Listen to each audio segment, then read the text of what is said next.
147. 147. Itu dari mana saja, Pak?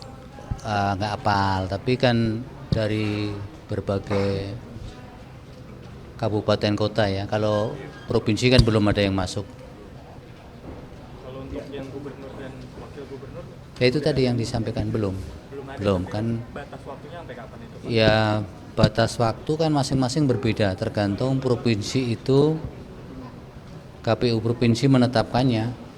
Kalau sudah ditetapkan baru 3 hari kerja sejak ditetapkan itu berlaku masa pendaftaran. Sidangnya kan dilakukan secara undang-undang itu 45 hari ya Pak. Iya, tapi sejak diregistrasi. Nah, dengan banyaknya yang menggugat hampir 147 nanti MK akan melakukan mekanismenya seperti apa?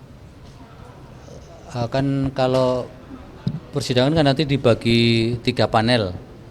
Jadi kalau misalnya sebanyak perkara misalnya 200 ya akan dibagi 3, misalnya masing-masing 60 atau 70, mekanismenya ya tidak ada persoalan. Kemarin kan malah yang legislatif itu masing-masing panel hampir 100, bahkan ada yang 100, juga tidak ada persoalan. Bahkan legislatif itu masa persidangan hanya 30 hari, ini kan 45 hari kerja, lebih fleksibilitasnya lebih panjang dibanding legislatif. Ada kesulitan nggak Pak sejauh ini? Untuk proses pendaftaran ya sejauh ini tidak ada persoalan, insya Allah. Pak, pesan khusus apa sih Pak yang ingin disampaikan begitu kepada para pemohon? Iya, pesannya yang pasti ikuti ketentuan yang berlaku sehingga nanti ketertiban proses pendaftaran, penyerahan perbaikan, penyerahan bukti-bukti supaya bisa tertib dan kemudian akan mendorong proses persidangan juga akan lancar nanti. Kalau Prof, formasi panelnya sama seperti PHPU? dengan PHPU Pileg ya, kalau Pilpres kan pleno itu, insya Allah sama. Artinya penegasan tadi kan ada 3 panel Ya. gitu ya Pak. Ini berapa kali persidangan yang dilaksanakan? Persidangannya masing-masing kan punya karakter perkara yang berbeda-beda. Bisa jadi satu panel menyidangkan satu perkara dalam waktu yang cepat, bisa jadi lama. Sangat tergantung pada karakter perkaranya dan bukti-bukti yang akan disampaikan oleh para pihak kan. Jadi sangat dinamis itu, tidak bisa dipersamakan satu perkara satu dengan lainnya. Prof, sedikit terkait teknis juga kan banyak yang memperkarakan soal pilihan golongan putih begitu.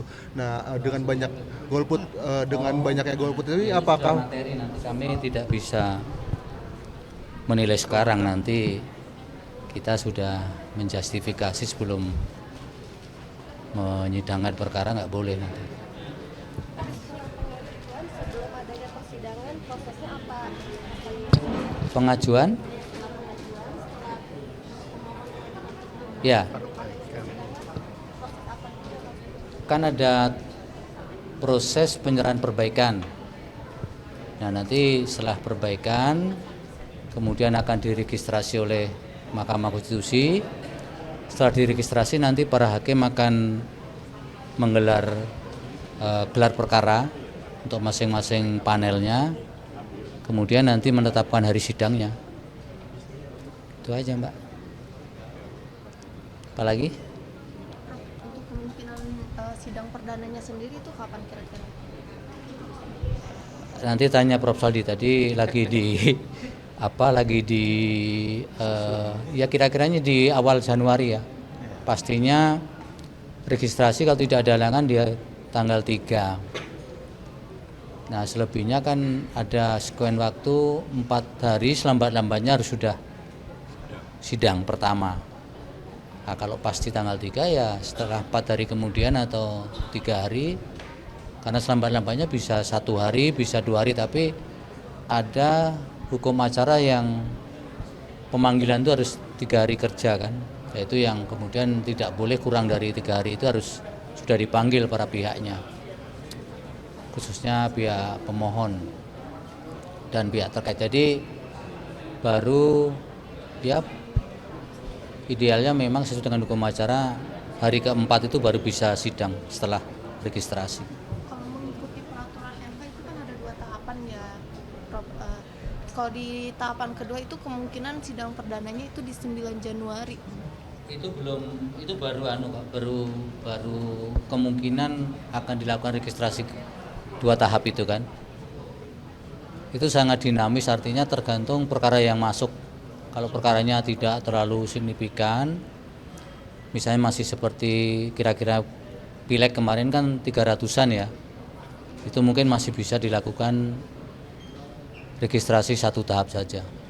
Jadi kalau ada registrasi tahap 2 misalnya lebih dari 300, nah nanti baru kita rekayasa persidangan kedua, perkara yang registrasi kedua itu dengan cara seperti apa supaya tidak overlapping ataupun ada yang bentrok ya, untuk jadwal pemeriksaan yang memang membutuhkan waktu dan konsentrasi yang tinggi, kemudian bersamaan dengan perkara yang registrasi tahap kedua.